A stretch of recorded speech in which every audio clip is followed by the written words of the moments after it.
Have you ever silently wondered whether anyone is actually listening when you chant the name of the Buddha? Have you found yourself offering sincere prayers, folded hands, tearful eyes, yet nothing changes, no sign appears, no peace descends? Could it be that the issue is not with the Buddha's compassion, but with the way we are chanting, thinking, and being? Welcome back to our channel, dear friends. Here, we go beyond appearances and dive deep into the essence of real practice. Today we are facing a dilemma that nearly every sincere practitioner encounters on the path. Why do I chant the name of the Buddha and still feel nothing? No visions, no answers, no inner warmth.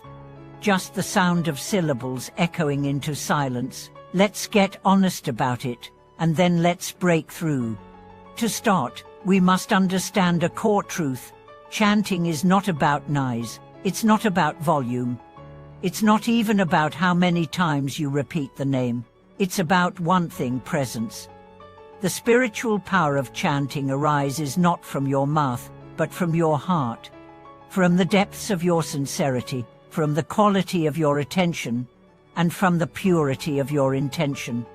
There's a traditional saying in Buddhist practice: better to chant once with full awareness than 10,000 times with a distracted mind. Think about that. What's the use of repeating a sacred name if your thoughts are wandering? If you're thinking about dinner plans, your job, your resentment, or scrolling social media as you chant, are you really calling out to the Buddha, or just talking to yourself?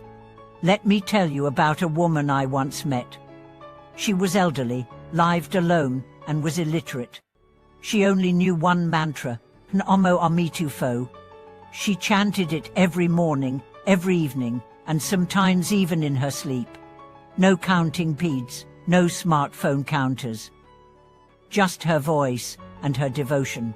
She would sit on a wooden stool, close her eyes, and chant each syllable like it was a heartbeat. When she passed away, her body remained soft and warm for days, her face radiant with peace. Even the local monks remarked on the signs of spiritual attainment.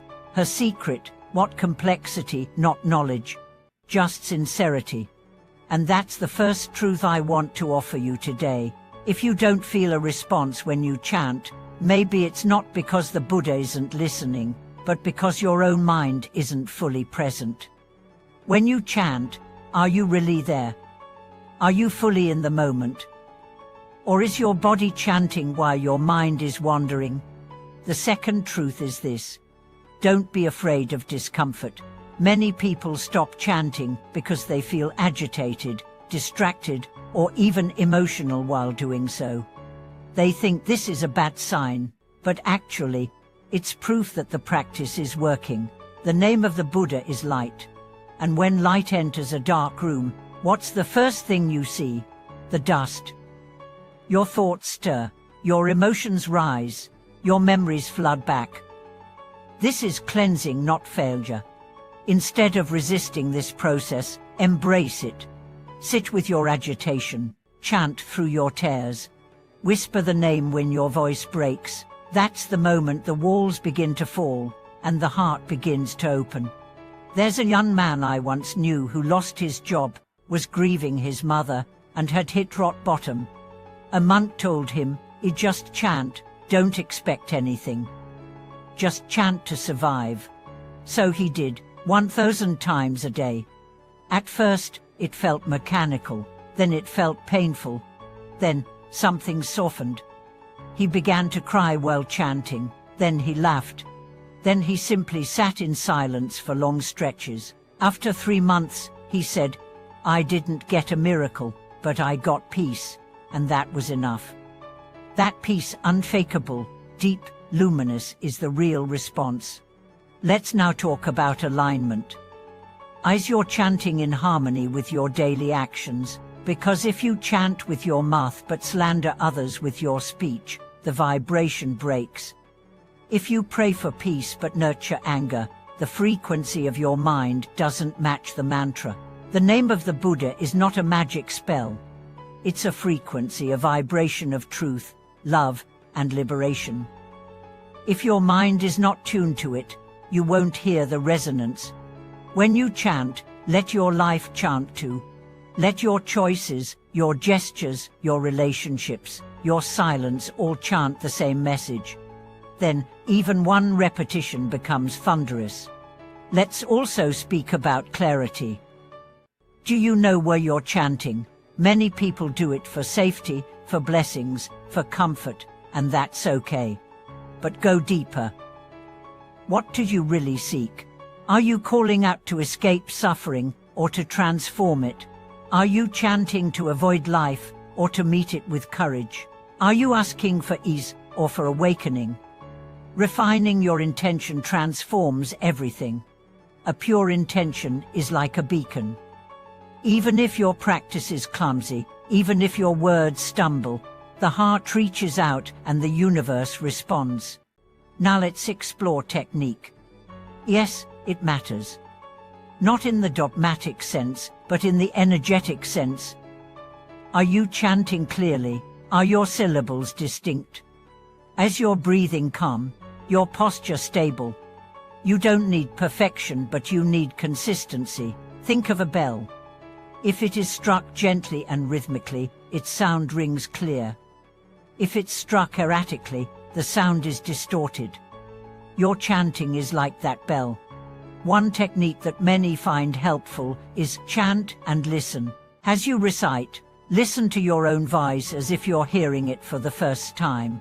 Don't just say the words, hear them. Feel them. Let them echo inside you. This technique helps gather scattered energy and brings your focus home. Remember this, you are not trying to get somewhere when you chant. You are trying to come back to where you already are. The Buddha you're calling is not only in a far-off realm, he's in the core of your own being. When you chant, you're not trying to summon a distant power, you are trying to awaken your own.